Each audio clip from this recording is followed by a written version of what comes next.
Holding on to what I know, to everything I've learned. What is real and fabricated? What is wrong? What is my problem?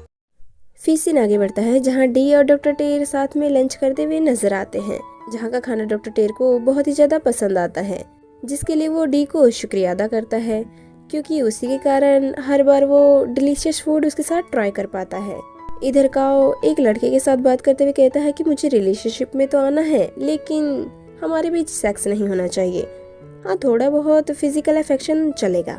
क्या तुम अब मेरी बात को समझ पा रहे हो? लेकिन वो कहता है नहीं, बिल्कुल भी नहीं। और इसलिए कहता है क्योंकि वो एसेक्सुअल होता है। तभी वहाँ डी आकर काओ को खींचकर वहाँ से ले जाता है और ये देख काओ से कहता है कि क्या हुआ है तुम्हें? तो वो कहता है कि कुछ भी अच्छा नहीं हुआ, हम दोनों साथ में लंच तो कर रहे थे। लेकिन इधर फ्लैशबैक में दोनों साथ में लंच करते हुए नजर आते हैं, जहाँ डॉक्टर टेर डी से कहता है कि इस तरह हमें साथ में लंच करता हुआ देख मुझे पुराने दिन याद आ गए। वैसे हमें कितने साल हो गए हैं? तभी काओ उसे कहता है कि ये तो अच्छी बात है कि उसी ने शुरुआत की। तभी डी कहता है कि हाँ, हमें 8 साल हो गए हैं यूँ साथ में काम करते हुए। आज ही के दिन हम पहली बार मिले थे जब मैं एक फ्रेशर के तौर पे ज्वाइन हुआ था और आप स्टूडेंट एक्टिविटी ग्रुप के प्रेसिडेंट थे। तो वह कहता है कि इसलिए तुम किसी भी स्टूडेंट के सोशल इवेंट में आना पसंद नहीं करते थे और इससे मुझे तुम्हारी काफी चिंता भी होती थी।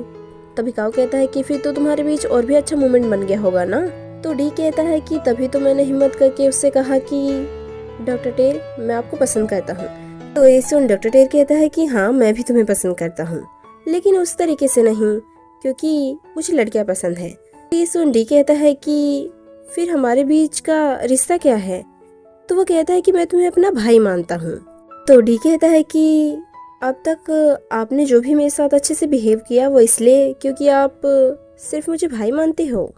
तो वो हाँ में जवाब देता है। तभी डी कहता है कि अगर जेंडर को छोड़ दिया जाए तो क्या फिर भी मैं आपको पसंद नहीं हूँ? वो कहता है कि नहीं, क्योंकि मुझे तुम कुछ ज्यादा ही वेनिला टाइप के लगते हो। तो ये सुन डी गुस्सा हो जाता है और उससे कहता है कि क्या किसी के साथ अच्छे से बिहेव करने का मतलब वेनिला टाइप का लगना होता है? तो डॉक्टर टेर कहता है कि ऐसा कुछ नहीं है, तुम मुझे गलत समझ रहे हो। ये सुन डी वहाँ से जाने लगता है। तभी डॉक्टर टेर पीछे से उसका हाथ पकड़ लेता है। तो काओ कहता है कि लगता है कि उन्हें अब अपनी गलती का एहसास हो गया होगा और वो अपनी फीलिंग तुम्हें बताने वाले होंगे। इधर डॉक्टर टेर उससे कहता है कि क्या तुम अपना नाम पीछे हटा सकते हो, क्योंकि मुझे वो स्कॉलरशिप चाहिए और हम दोनों में से किसी एक को ही वो स्कॉलरशिप दी जा सकती है। इन सभी बातों को कहकर डी काओ से कहता है कि आज मेरा मूड बहुत ज्यादा खराब हो गया है और मैं बहुत ही ज्यादा पीना चाहता हूँ। थोड़ी देर बाद दोनों एक क्लब में नजर आते हैं, जहाँ डी काओ से कहता है कि अगर वो एक स्कॉलरशिप के लिए मेरे साथ डेट पर आने के लिए हाँ बोल सकता है तो मैं वो स्कॉलरशिप उसे कभी नहीं दूंगा और मैं आज वाइल्ड बनकर दिखाऊंगा। मैं बता दूंगा कि मैं कोई वेनिला टाइप का बिल्कुल भी नहीं हूँ। ये बोल वो अपनी शर्ट नीचे करता है और लोगों के बीच जाकर डांस करने लगता है। फिर सीन आगे बढ़ता है, जहाँ डी काओ से कहता है कि वहाँ बहुत सारे लोग थे जो मुझ में इंटरेस्टेड तो थे, लेकिन किसी ने भी मुझे अप्रोच नहीं किया और ना ही किसी ने मुझे घर पे आने के लिए इनवाइट किया। तो काओ कहता है कि हाँ, अब तुम्हारा हिप हॉप डांस ही इतना अच्छा था। तो वो कहता है कि तुम देख लेना, मैं आज ही किसी को ढूंढ कर रहूंगा। तो काओ कहता है कि तुम पागल हो गए हो, थोड़ा दिमाग से सोचो। आज मुझे अपनी बहन के घर जाना है तो मैं तुम्हें यहीं ड्रॉप करता हूँ, लेकिन तुम यहाँ से सीधा अपने घर चले जाना। तुम चले जाओगे ना? तो वो कहता है कि हाँ हाँ, मैं चला जाऊंगा। तो ये सुन काओ उसे वहाँ पे ड्रॉप करता है और वहाँ से निकल जाता है। इधर डी डॉक्टर टेर के पोस्टर को देख उसे मिडिल फिंगर दिखाते हुए कहता है कि तुम बहुत ही बुरे इंसान हो, देख लेना, तुमसे भी बेहतर इंसान मुझे मिलेगा, क्योंकि इस बड़े से समंदर में कोई तो मछली होगा जो मुझे पसंद करेगा। तभी वहाँ पे याक को देख डी कहता है कि तुम यहाँ पे क्या कर रहे हो? क्या तुम घर जा रहे हो? तो याक कहता है कि हाँ, बस रात को टहलने के लिए निकला था और मैं घर ही जा रहा हूँ। तो ये सुन डी उसका पीछा करने लगता है। तो ये देख याक उससे कहता है कि क्या तुम मेरा पीछा कर रहे हो? तो डी कहता है कि नहीं, नहीं तो बिल्कुल भी नहीं। थोड़ी देर बाद याक केमिस्ट शॉप के अंदर जाता है, जहाँ डी भी उसका पीछा करते हुए उसके सामने आ जाता है और अपनी शर्ट नीचे करते हुए अलग अलग सेक्सी पोज में उसे सीड्यूस करने लगता है। इसे देख याक मन ही मन कहता है कि आखिर ये करना क्या चाहता है। फिर उसे लगता है कि डी वहाँ से चला गया है। तभी अचानक डी उसकी तरफ कंडा फेंकते हुए कहता है कि इसका बिल भी मेरी तरफ से पे कर देना, मैं तुम्हारा बाहर वेट करूंगा। ये बोल वो वहाँ से चला जाता है। तभी शॉपकीपर कहता है कि क्या आप सिर्फ कॉन्डम ही लेने वाले हैं, जेल नहीं लेंगे? ये भी आपकी काफी मदद करेगा। जिसे सुन याक अजीब सा फेस बनाता है और पानी पीते हुए बाहर निकलता है। लेकिन जैसे ही वो बाहर निकलता है, डी के सेक्सी पोज को देख उसके मुंह से पानी ही बाहर निकल आता है, जिससे वो बिना कुछ कहे वहाँ से जाने लगता है। तभी डी गुस्से में उससे आवाज लगाता है और वहाँ से जाते हुए कहता है कि आखिर एंड में कोई भी मुझे अपनाना नहीं चाहता है। ये बोल वो वहीं पे बैठ जाता है। जिसे देख याक उसके पास आते हुए कहता है कि डॉक्टर, क्या हुआ है तुम्हें, क्या तुम ठीक हो?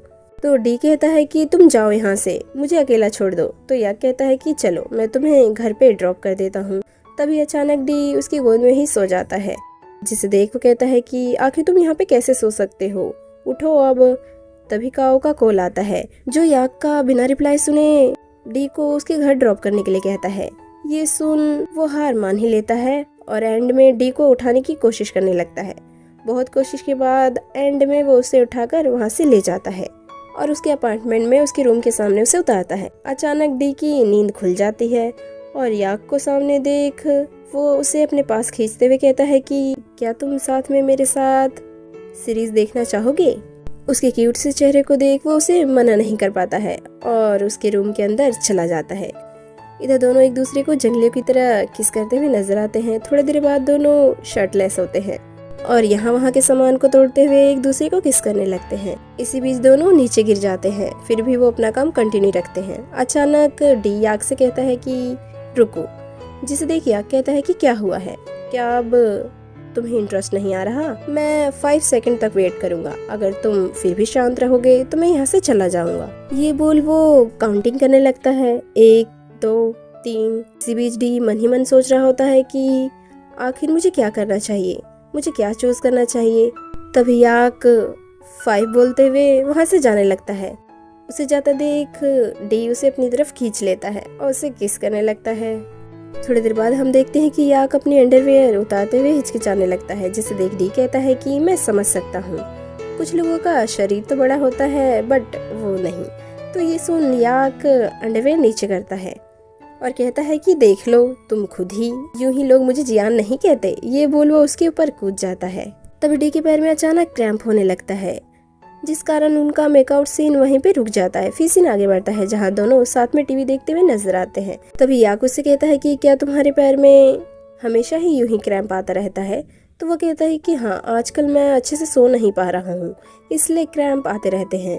तो याक कहता है कि मेरे साथ भी कभी कभार ऐसा ही होता है, वैसे मुझे लगा कि तुम मेरे छोटे से बेबी को देखकर डर गए हो और इसलिए तुम्हारे पैर में क्रैम्प आ गया अचानक। तो डी उसकी तरफ देखते हुए कहता है कि ये उतना भी डरावना नहीं है, वैसे तुम्हारा शोल्डर कैसा है अब, क्या मैं इसे चेक कर सकता हूँ? तो याक कहता है कि हाँ क्यों नहीं, तुमने जो मेडिसिन दी थी वो काफी इफेक्टिव था। तो ये सुन डी उसका शोल्डर चेक करने लगता है और गलती से उसके निपल को ही टच कर देता है, जिसे देख दोनों एक दूसरे से कहते हैं कि क्या हम एक बार फिर से ट्राई करें? तो याक कहता है कि हाँ क्यों नहीं। ये बोल वो अपना काम फिर से कंटिन्यू करने लगते हैं। इस स्टोरी का ये पहला एपिसोड यहीं पे खत्म हो जाता है। आशा करती हूँ कि आप सभी को ये काफी पसंद आया होगा। तो चलिए नेक्स्ट एपिसोड में मिलते हैं।